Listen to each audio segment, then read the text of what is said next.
What would you do if you lost your wallet in Japan?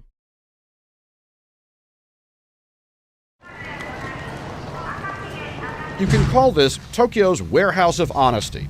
These are just a fraction of the more than 300,000 umbrellas turned in every year to this city's central lost and found. Drop something on a subway, leave it in a hotel, it'll probably end up here. In Japan, the rule is not finders keepers.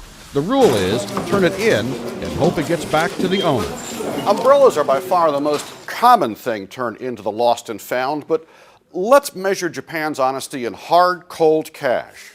Last year, wallets and purses containing $24 million were turned into the lost and found, and much of that money made it back to the owner's pockets.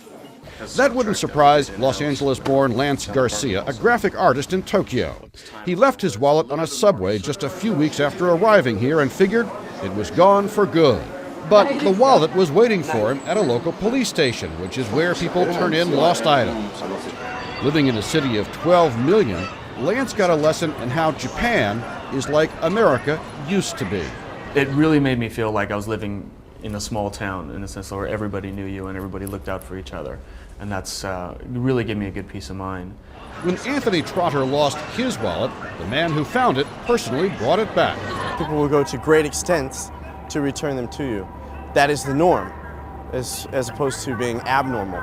In fact, if something did happen, something was actually stolen from you, that would be very, very strange, very unlikely to happen.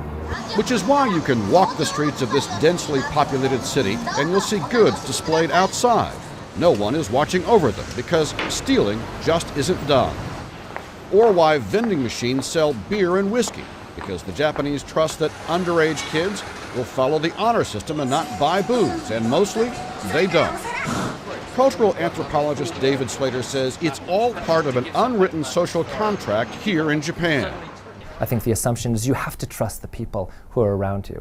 And if you do something such as keep that wallet, break into that house, or drive off with that motorbike, you're violating the trust.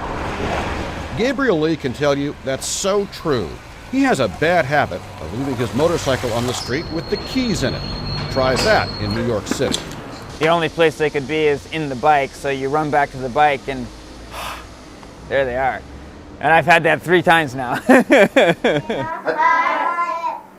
Maybe it's explained in one word, omiyari, meaning empathy. Japanese are taught early to remember how the other guy will feel when he discovers his loss. Like when Keiko Korobuchi came to Lost and Found to claim her missing cell phone. Someone helped me, she says, and I would do the same for someone else. You try to do right by the other person, you try to do right by society. And living in this society also means the stranger on the subway will help you.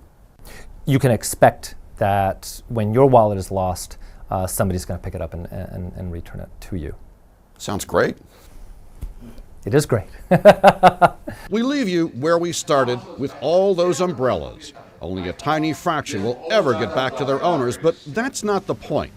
People take pride in their honesty, simply because it's the right thing to do.